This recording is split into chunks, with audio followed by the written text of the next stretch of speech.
Alors je me suis proposé à ce moment-là. Et s'il voulait bien m'aider et d'aller faire quelque chose d'autre. Mais dès que vous commencez à faire quelque chose pour Dieu, alors attendez-vous à ce que toutes les armes de l'enfer sont connectées à vous. Et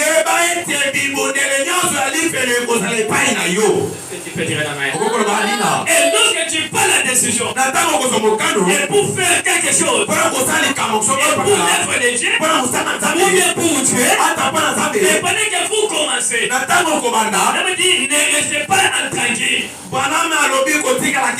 Et tu dois le faire à ce moment-là. Et toute la peau de l'enfer doit souffrir, mais pour vous attaquer, et pour vous suivre, et pour qu'il y ait des confusions dans tout ce que vous êtes en train de faire. Amen. Quelqu'un me comprend très bien.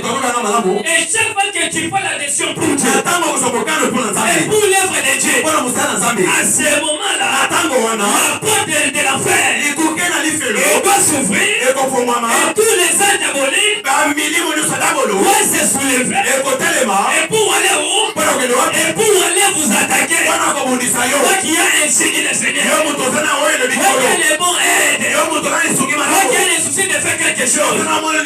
Et le diable doit toujours vous suivre. Il doit te suivre quand tu dois choisir. Et pour faire quelque chose de bien, il doit venir et pour vous détruire. Il doit venir et pour t'affaiblir. Il doit t'amener la parole. Il va te décourager. Et qu'est-ce que tu dois faire? Lorsque cela doit venir, relevez-vous, prenez la parole de Dieu. Dans la parole, il y a une onction, il y a une puissance, il y a une autorité suprême. Et prenez cela, retournez votre regard devant diable, commencez à l'affronter, affrontez-le, et jusqu'à ce qu'il doit céder. Et si toi tu ne l'affrontes pas, il doit te dominer, il doit te détruire, il doit t'affaiblir. Et quand que vous le découvrez, affrontez-le, jusqu'à ce qu'il doit fuir. Non, lui doit te dominer. Tu dois manquer la puissance. Tu vas devenir très faible. Je te dis ce schéma. Parce que tu n'as pas pris une bonne décision. Et rien ne peut se produire. Les diables ne te combattent pas. Et quand tu prends les feux pour Dieu, le travail pour Dieu, les diables doivent te suivre. Amen. C'est pourquoi je prends un exemple. Je peux prendre l'engagement pour Dieu. Je donne $10.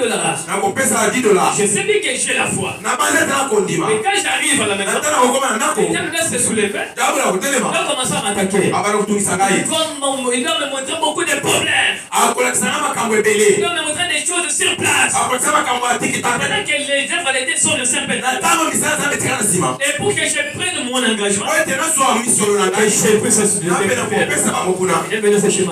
C'est les diables qui vous a affronté.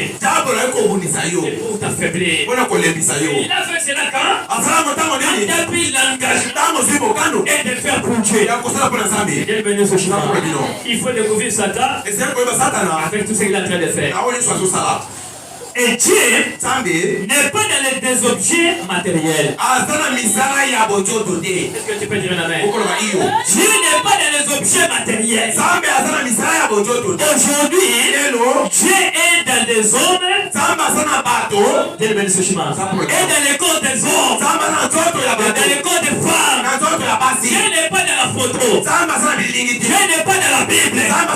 Dieu n'est pas dans l'église. Dieu sa parole habite aujourd'hui dans les corps des frères et dans les corps des sœurs. Et c'est ça la maison d'habitation de Dieu. Il faut que cette maison soit bien bâtie. Mais quand les gens doivent venir, que cet corps-là puisse s'intéresser de ça. Et Dieu bénisse. Et quand les diables doivent venir, que cette corps-là, et doit aussi connaître les œuvres de Satan.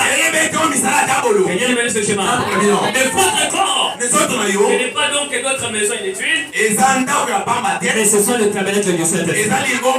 Ce sont des objets de Dieu. Ce n'est pas des objets matériels. Des choses pour jouer avec ça. Ce n'est pas ça. Eh bien, ce chemin, votre corps a un travail essentiel qui manifeste